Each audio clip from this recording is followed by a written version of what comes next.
आराधना करें। हम शिव के द्वार में जाते हैं तो सबसे प्रथम हमको कौन मिलता है? नंदी महाराज। ये नंदी अवतार ही भगवान शिव का अवतार। शिलाद ऋषि अपने पितरों का उद्धार करने के लिए पुत्र चाहते थे, इंद्र का तप किया उन्होंने। हम विवाह क्यों कराते? पुत्र उत्पन्न हो ताकि हमारे पितरों का उद्धार हो, पितरों की सदगति हो। पिंडदान करने से, जल तर्पण करने से, गया आदि में पिंडदान करने से पितरों का उद्धार हो। इसलिए हम विवाह कराते हैं ताकि सत्पुत्र उत्पन्न करें, हमारी वंश परंपरा चलती रहे। केवल भोग के लिए विवाह संस्कार नहीं होता। हमारे 16 संस्कार हैं। हमारी हिंदू संस्कृति में, सनातन धर्म में 16 संस्कार में एक संस्कार है विवाह संस्कार। हम भूल ही गए कि संस्कार कौन कौन से हमारे। संस्कार से जीवों की शुद्धि होती है, इसलिए संस्कार कराना चाहिए, संस्कार करना चाहिए वैदिक रीति से। संस्कार, नामकरण संस्कार, नालोच्छेदन संस्कार आदि, यज्ञोपवीत संस्कार आदि, अन्नप्राशन, उसमें विवाह, जन्म से लेके मरण पर्यंत 16 संस्कार होते हैं। नामकरण संस्कार, जिस समय पुत्र या पुत्री का जन्म हुआ है उस समय को नोट करके रखिए, तारीख नोट करके रखिए। ज्योतिषी ब्राह्मण के द्वारा नामकरण संस्कार करवाइए, उससे कुंडली बनाने में सुविधा होती है। क्योंकि ज्योतिष शास्त्र हमारे भविष्य का वक्ता है, नेत्र है। भगवान के नेत्र क्या है? ज्योतिष है।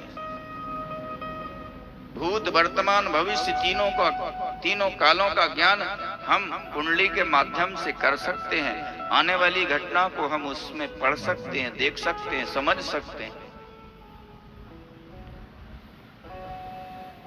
आजकल ऐसा कोई नियम नहीं रखा, लोगों ने अपने मन से बच्चों के नामकरण कर देते।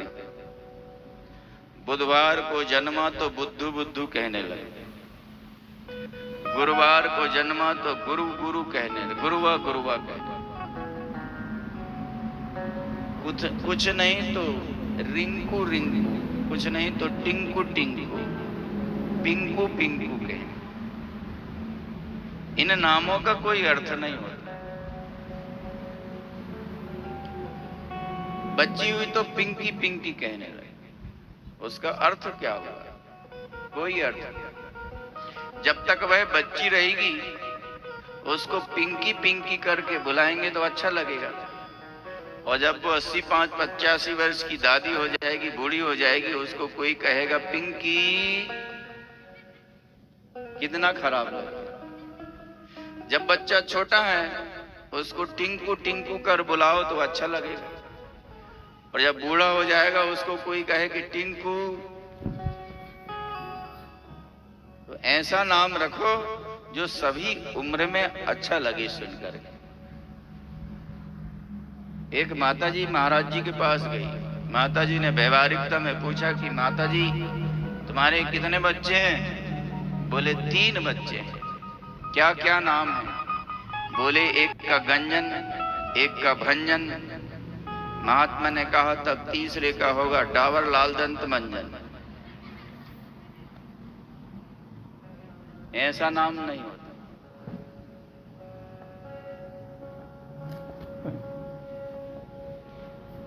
एक घर में 2 बेटी थी, 1 बेटा था।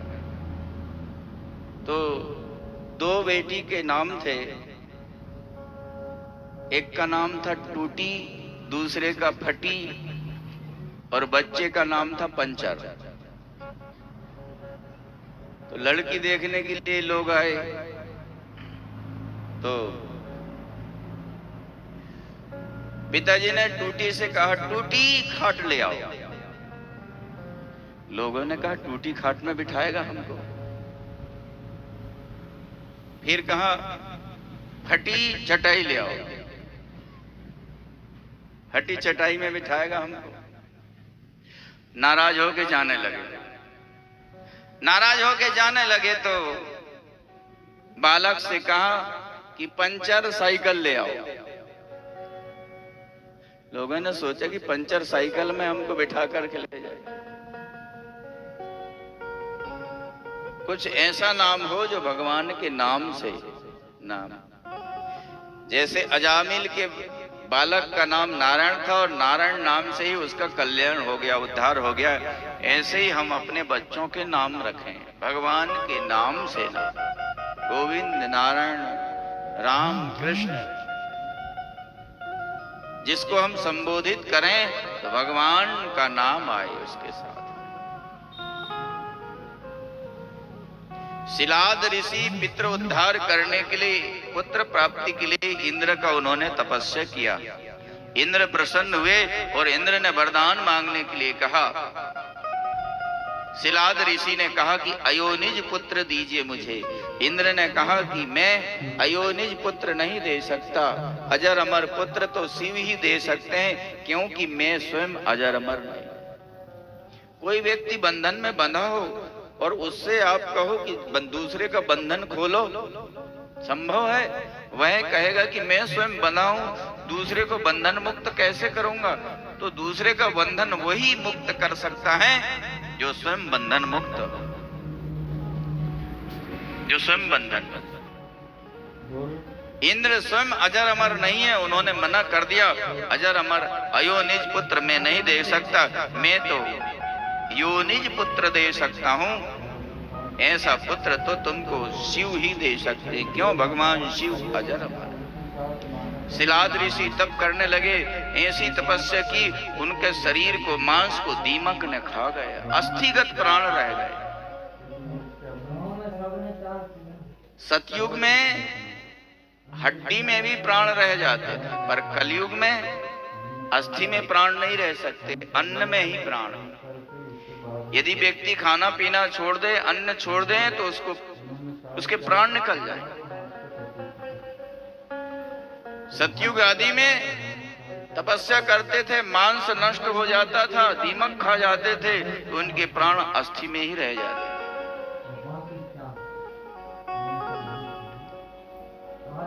जैसे स्वयंभू मनु शतरूपा जब तपस्या कर रहे थे श्री राम की प्राप्ति के लिए, दर्शन के लिए, तो उनका शरीर भी अस्थि मात्र रह गया।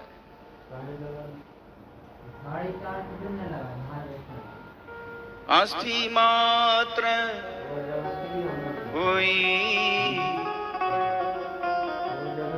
रहे शरीरा, तदपि मनाग मन ही नहीं पीरा।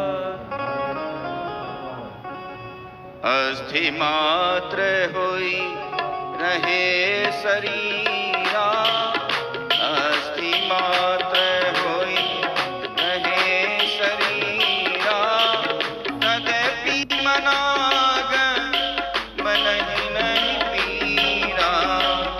अस्थि मात्र होई रहे शरीरा, तदपि मनाग मन ही नहीं पीरा।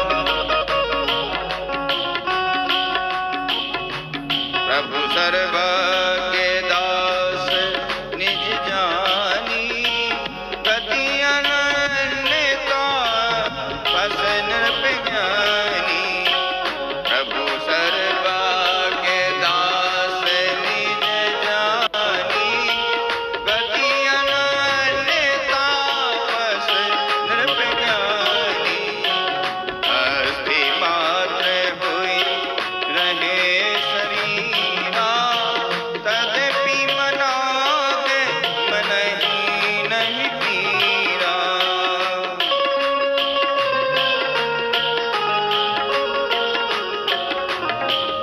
भगवान शिव प्रसन्न हुए, वरदान मांगो कहा। प्रभु आपके समान पुत्र दीजिए। मैं अपने समान पुत्र कहां ढूंढूंगा, मैं ही पुत्र बनूंगा। शिव के समान तो शिव ही है, राम समान राम प्रभु ना ही कहूं। राम के समान तो राम है, शिव के समान तो शिव है। संसार में शिव के जैसा कोई दूसरा नहीं है, इसलिए मैं ही पुत्र बनूं। तव पुत्रो भविष्यामि नंदी नाम्ना त्वनियो निजः पिता भविष्यसि मम पितुर्वै जगतां मुने। हे मुनिराज, जगत के पिता का तुम पिता बनोगे। मैं जगत पिता हूं, तुम जगत पिता के पिता बनोगे। ऐसा दयालु कोई हो सकता है? जगत पिता से कोई कहे कि आप मेरे पुत्र बन जाइए, शिव उसके पुत्र भी बन जाते हैं। पुत्र कहे कि पिताजी आप बहुत दिन हो गए आपको पिता बने बने, अब कुछ दिन के लिए आप मेरे पुत्र बन जाएंगे। पिता कहेगा कैसा ना समझ मूर्ख बालक, मुझे पुत्र बनाना चाहता है। पर धन्य है दयालु कृपालु भोलेनाथ से कोई भक्त कहे कि आप पुत्र बन जाइए, मेरे बेटे बन जाइए, तो जगत पिता पुत्र बन जाते हैं। तुमेव माता च पिता तुमेव, तुमेव बंधुश्च सखा तुमेव, तुमेव विद्या द्रविणं तुमेव, तुमेव सर्वं मम देव देव। शिव माता भी बन जाते हैं, पिता भी बन जाते हैं, सखा भी बन जाते हैं, विद्या भी बन जाते हैं, धन भी बन जाते हैं। सब कुछ शिव बनने को तैयार हो जाते हैं। कोई एक बार शिव की शरण में जाकर उनके भक्त होकर के तो देखे। सिलादा आश्रम में गए यज्ञ के लिए, उन्होंने भूमि तैयार करने के लिए जो हल चलाया, उसी समय हल की नोक के बीच से ही भगवान शिव साक्षात प्रकट हो जाते हैं। बोलिए शंकर भगवान की। चतुर्भुज स्वरूप से शिव प्रकट हुए। पुष्पों की वृष्टि हुई, सिलाद ऋषि प्रसन्न हुए, पूजन किया, और जब अपनी कुटिया के अंदर गए तो देखा बालक शिशु रूप में रुदन कर रहा। पिता ने संस्कार किया और 5 वर्ष में विद्याध्ययन कराया। विद्याध्ययन कराया। हमारे जीवन की 4 अवस्था होती है। प्रथम अवस्था में विद्या पढ़ना चाहिए, दूसरी अवस्था में धन कमाना चाहिए, तीसरी अवस्था में पुण्य कमाना चाहिए, और चौथी अवस्था में ना विद्या कमा सकते हो, ना धन कमा सकते हो, ना पुण्य कमा सकते हो। चौथी अवस्था में टूटी खास में पड़े पड़े खांसते रहो।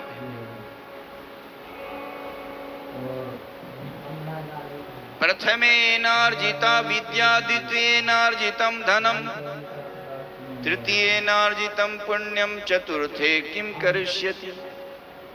चौथी अवस्था में कुछ नहीं कमा पाओगे। जिसने विद्या नहीं पढ़ा वह धन नहीं कमा सकता, जिसने धन नहीं कमाया वह पुण्य नहीं कमा सकता। इतना बड़ा पुण्य का कार्य बिना धन के संपन्न हो सकता है? नहीं हो सकता। हम यज्ञ आदि पुण्य करते हैं, वो बिना धन के संपन्न नहीं हो सकते। इसीलिए पुण्य धन से और धन विद्या से। इसलिए प्रथम अवस्था में विद्या पढ़े। अरे और की कौन कहे, भगवान श्री राम कृष्ण भी जब अवतार लेते हैं तो उनको भी विद्या पढ़ने के लिए गुरुकुल में जाना पड़ता है। श्री राम वशिष्ठ के यहाँ गए। श्री राम के 2 गुरु हैं, एक शिक्षा गुरु एक दीक्षा गुरु। दीक्षा गुरु हैं उनके वशिष्ठ महाराज और शिक्षा गुरु हैं विश्वामित्र जी। ऐसे ही श्री कृष्ण महाराज मथुरा से चल कर के, उत्तर प्रदेश से चल कर के हमारे मध्य प्रदेश में आए थे विद्या अध्ययन करने के लिए। कहाँ? उज्जैन सांदीपनी मुनि के आश्रम। उन्होंने 64 दिन रह करके 64 प्रकार की विद्या का अध्ययन किया। भगवान को विद्याध्ययन की क्या आवश्यकता, पर हमको शिक्षा देते हैं। मनुष्यों प्रथम अवस्था में विद्या पढ़ो। हम भी विद्या पढ़ाई करें। साक्षरता जीवन में बहुत आवश्यकता है। गोस्वामी तुलसीदास जी ने कहा, गुरु गृह गए, गुरु गृह पढ़न गए रघुराई, अलप काल भी व्यास आई। गुरु गृह पढ़न गए रघुराई, अलप काल भी व्यास आई। गुरु गृह पढ़न गए रघुराई, अलप काल भी व्यास आई।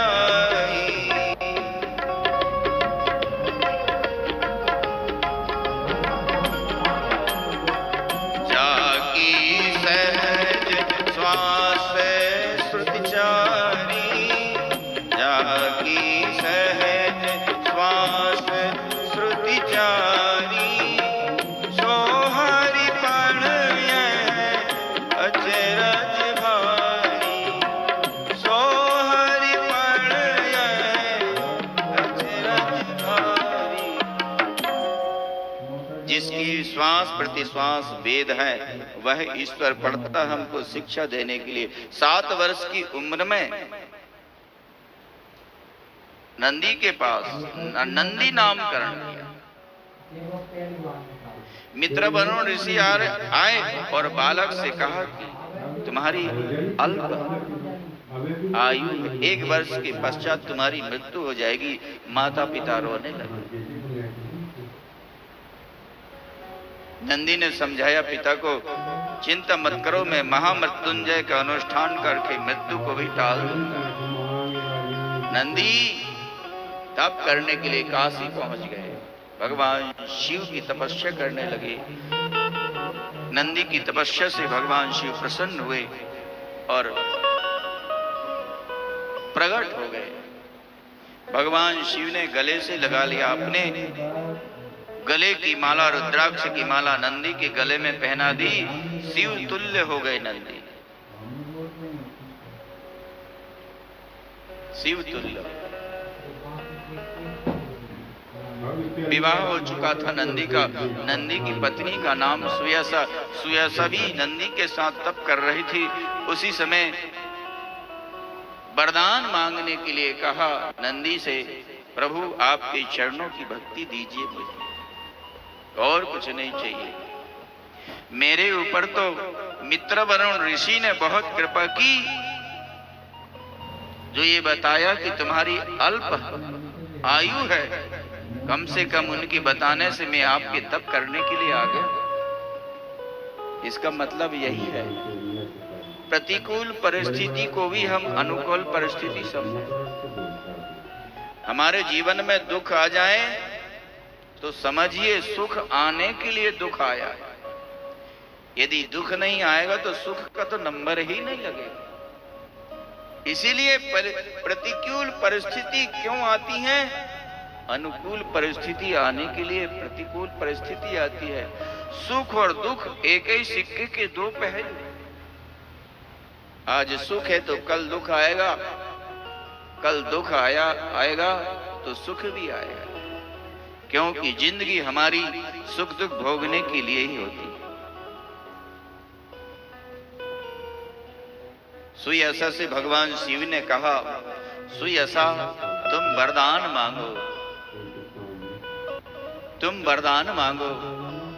भगवान जो वरदान मेरे पति ने मांगा है वही वरदान मुझे अच्छा लगता, वही वरदान दीजिए।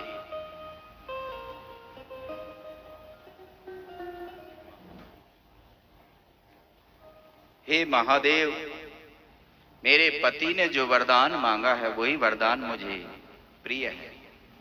हर किसी को वरदान मांगना नहीं आता, हर किसी को वरदान नहीं मांगने आता। और कुछ ऐसे चालाक होते हैं जो एक वरदान में ही सब कुछ मांग लेते। एक बुढ़िया के ऊपर एक देवता प्रसन्न हो गया, माता जी मैं एक वरदान दूंगा, वरदान मांगो। वो माता जी को 3 वस्तु चाहिए थी। आंख से अंधी थी, उसको नाती नहीं था और निर्धन थी। धन भी चाहिए था, नाती भी चाहिए था और आंख भी चाहिए।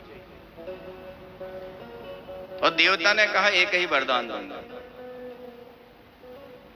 उसने कहा कि हे देवता, मैं अपने नाती को अपने गोद में बिठा करके अपने आंख से अपने घर के सोने के कटोरे में दूध भात खाती हुए देखूं, नेत्र भी मांग लिया, घर के सोने के कटोरे में धन भी मांग लिया और नाती भी मांग लिया। एक ही वरदान में तीनों मांग लिया। और कुछ लोगों को मांगना नहीं आता। एक घर में 3 सदस्य थे, माता पिता और पुत्र।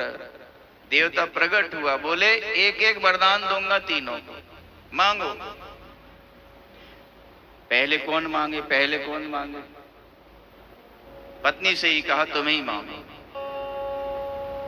उसने विचार किया, वृद्धावस्था में बड़ी तकलीफ होती है, हे देवता मुझे 16 वर्ष की सुंदर स्त्री बना दो।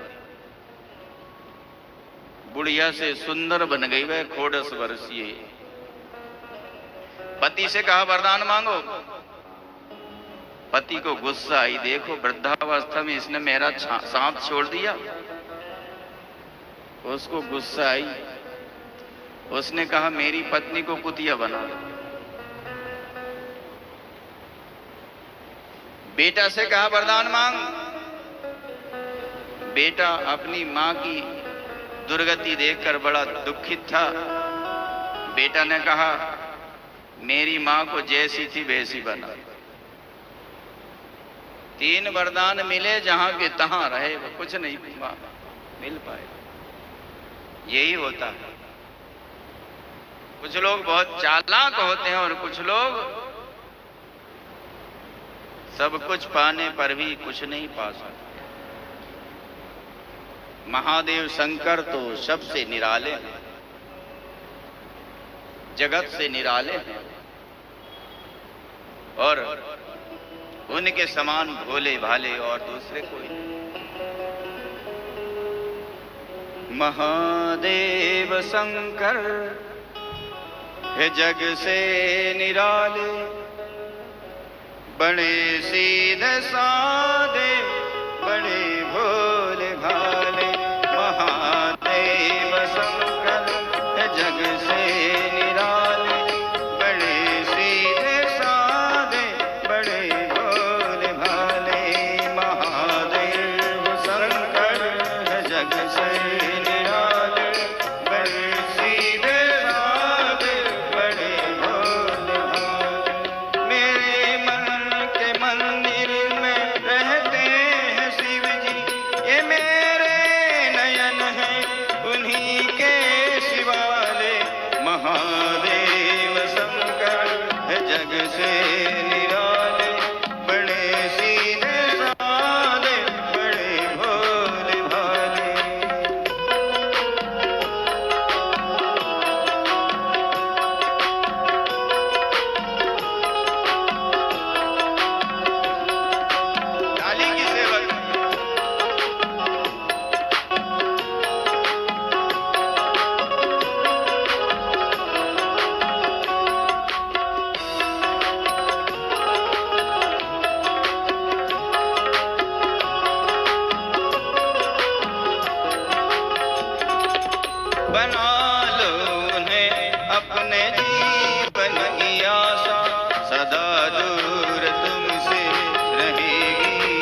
जग से निराले, बड़े सीधे साधे, बड़े भोले भाले।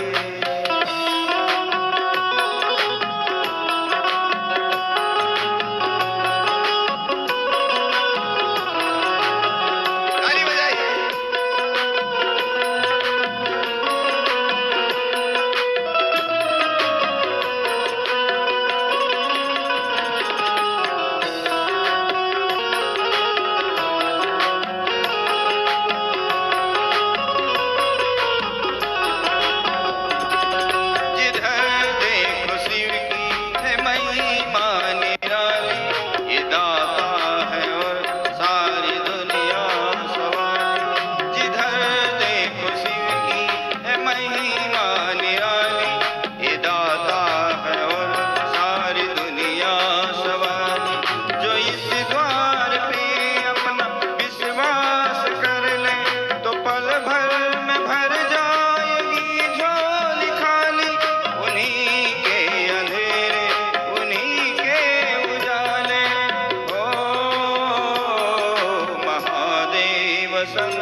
जग से निराले, बड़े सीधे साधे, बड़े भोले भाले।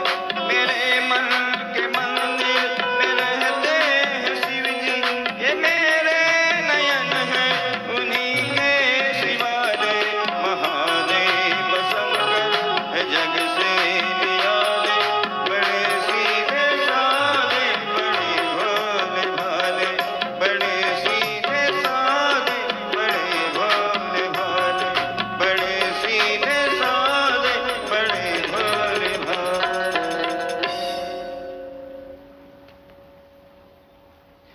नंदी से भगवान शिव ने कहा कि मेरे द्वार में तुम प्रतिष्ठित रहोगे, मेरे द्वार के रक्षक रहोगे, तुम्हारी पूजा के बिना मेरी पूजा संपन्न नहीं होगी। इसलिए शिव की पूजा के पहले नंदी की पूजा हम लोग करते हैं।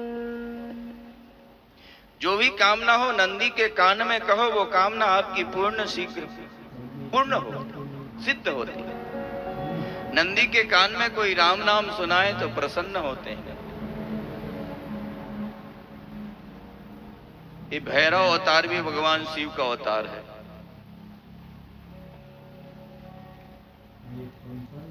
ब्रह्मा ने वेदों से पूछा कि सर्वश्रेष्ठ जगत में कौन है? वेदों ने कहा शिव। ब्रह्मा ने कहा नहीं, मैं सृष्टि करता हूं, मैं ही श्रेष्ठ हूं। उसी समय शिव प्रकट हुए और मिथ्या भाषण करने वाले ब्रह्मा का जो 5वां सर था उसको कटवा दिया भैरव उत्पन्न करके। भैरव को ब्रह्म हत्या लगी। शिव ने कहा भैरव जाओ, जगत को शिक्षा देने के लिए तुम तीर्थ में जाओ और ये ब्रह्म हत्या का पाप धो जाएगा। ब्रह्मा का कपाल हाथ में लिया, सारे तीर्थों में घूमे, हाथ को छोड़ा नहीं, कपाल में। बैकुंठ गए। विष्णु भगवान ने कहा कि जय हो भोलेनाथ, पाप आपका क्या बिगाड़ सकता है, पर लोक शिक्षा के लिए आप तीर्थों में भ्रमण कर रहे हैं।